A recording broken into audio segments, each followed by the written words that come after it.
Meet the Renault Sport Clio 200 Cup, a £15,750 facelifted and tweaked version of the stunning 197.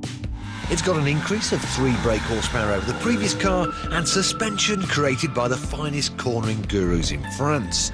If Renault's history is anything to go by, it should be a riot.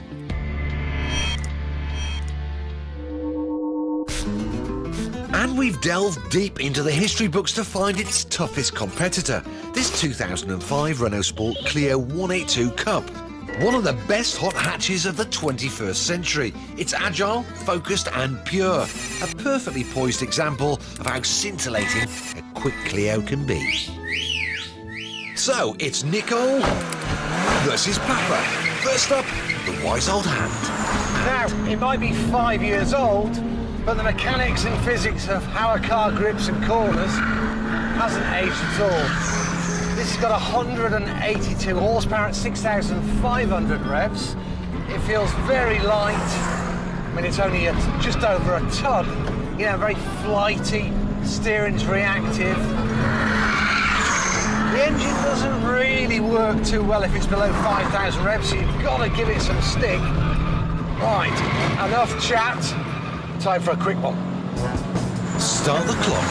Turn in grip. In fact, you can promote a little bit of oversteer. Sounds awful, but predominantly it's an understeery balance. There's a fair bit of kickback through the wheel. I mean, that's good in one sense, that you feel what's going on. It's quite hard. You can feel the suspension kicking back through. But it corners, it grips, but it's great fun to drive. And the 182 Cup crosses the line in 45.27. Papa was quick, but is Nicole even quicker? Now, this immediately feels tighter and firmer than the 182, and you can feel the extra 130 kilos you're carrying around. But the engine is a screamer, 200 horsepower at 7,100 revs. But believe it or not, it's actually 4 brake horsepower per tonne less than the 182. So I think it's going to be a bit close. Time for me and Nicole to do a quick one.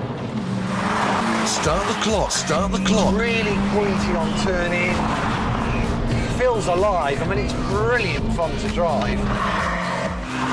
At the first checkpoint, Nicole is down on Papa by just 6/100ths of a second. Come on, you fighter. One thing that is noticeable on this one is the brakes are so sharp. When you first touch them, they've got really good initial bite. Little dab on the left foot. At the second point, the new car has pulled ahead by 0.4 seconds. Very chuckable. A car you can grab by the scruff of the neck. Really gets stuck in. And at the finish, the 200 crosses the line in 44.12 seconds. It may be heavier, but 5 years of chassis development and those enormous brakes hand victory to the youthful Nicole.